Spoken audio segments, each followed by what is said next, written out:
room. Mordecai now know he done messed up.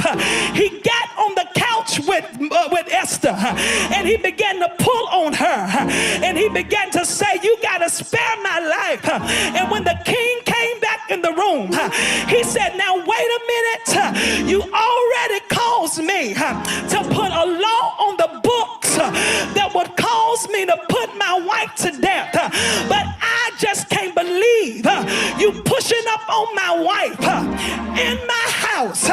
He said, put him out of here. And somebody spoke up and said, look over there, king.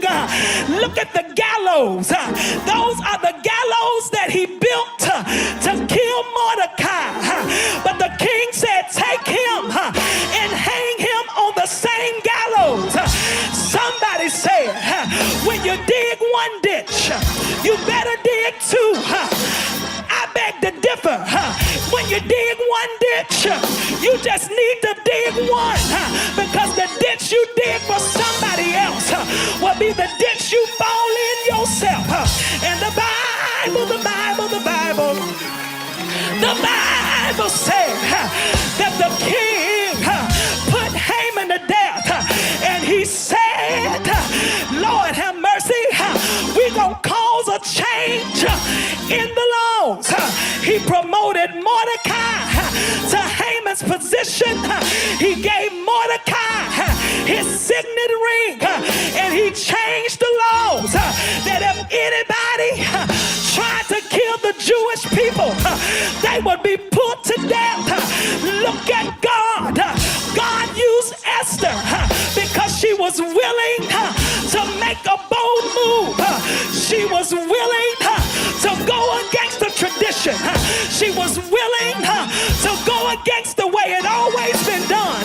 She was willing to step out and give God a yes, because her yes was bigger than her. Can you look at your neighbor and shout, neighbor, my yes is bigger than me, because Esther told God, because she told him yes, she shifted the culture and she preserved a generation. I'm going to say it again, because she made a bold move and told God yes. She shifted the culture by causing the laws to be changed on the books. And I just believe we're in a season where God has strategically put his people in government. God has strategically put his people in the entertainment industry. God has strategically put his people in the educational system for such a time as this, so that they can shift the culture and preserve a generation. That because she made the eternal investment, she was bold enough to go before the king, and she preserved that bloodline. And you got to understand, because she said yes, you and I, we are benefiting today.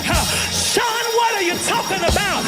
You got to understand that Jesus Christ was a part of that bloodline.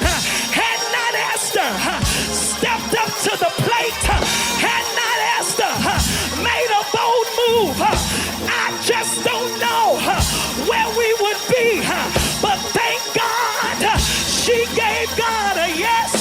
Can you look at your neighbor and tell your neighbor, on tonight you ought to tell God, I'm willing to make a bold move so I can preserve this generation. Our young people, they need us to step up to the plate and preserve